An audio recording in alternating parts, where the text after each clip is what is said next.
polisi menetapkan 7 orang sebagai tersangka dalam kasus perusakan rumah yang digunakan untuk ibadah di Sukabumi, Jawa Barat. Polisi menetapkan 7 orang tersangka dalam kasus perusakan rumah singgah yang digunakan untuk retret keagamaan di Sukabumi, Jawa Barat.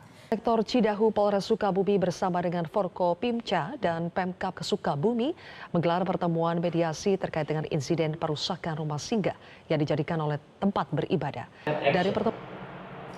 Halo semuanya, selamat datang di podcast Panca Action Youth. Di episode kali ini kita akan membahas tentang toleransi digital lewat studi kasus yang lagi ramai nih. Nah, studi kasusnya yaitu perusakan rumah doa di Sukabumi. Topik kali ini penting banget karena di era digital saat ini banyak komentar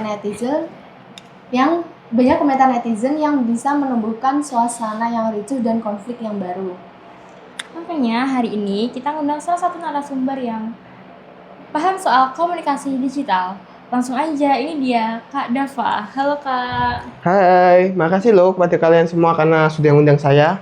Kak Dava, sebelum masuk ke topik toleransi digital nih, menurut kakak gimana sih pandangan umum soal kasus perusakan rumah doa di Sukabumi ini?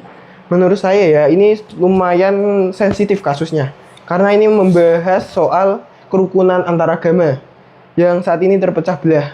Jadi apabila kasus ini sampai terekspos ke media sosial tanpa ada verifikasi, ini bisa terjadi misinformasi yang bisa berakibat fatal ke depannya.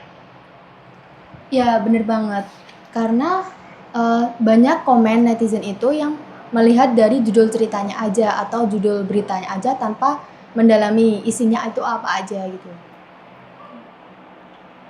Dan malah ada yang provokatif banget ya, bikin suasana makin gak kondusif. Ya, oleh karena itu kita harus mengedepankan toleransi ya dalam penerapan sila-sila Pancasila kita agar tidak gampang terprovokasi lah. Menurut Kak Dava nih, apa sih yang paling dilarang dalam kasus ini dalam toleransi Pancasila dan sila Pancasilanya? Ya karena ini soal isu agama, jadi sudah jelas lah. Ini berkaitan dengan sila pertama yang harusnya saling menghormati antar agama. Yang pada akhirnya ini bisa menyebabkan perpecahan yang jelas bertentangan sekali dengan sila ketiga Pancasila kita.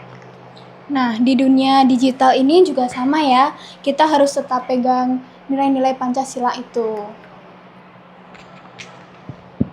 Ya benar banget, kita harus mengedepankan toleransi nggak hanya di media sosial atau di kehidupan nyata, tapi keduanya harus seimbang. Jangan sampai gampang terprovokasi.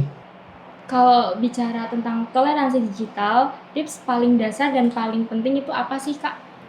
Intinya sih jangan gampang terprovokasi sih yang utama. Terus usahakan untuk cek sumber terlebih dahulu apakah ini terverifikasi atau tidak. Nah, bener banget. Kalau ketemu komentar yang toksik, negatif itu mending scroll aja. Ya, jadi kita langsung scroll aja kalau emang ini negatif dan salah. Tapi kalau kita ada keraguan, sebaiknya kita cek dan verifikasi dari media-media yang terpercaya. Ada tips lain, Kak?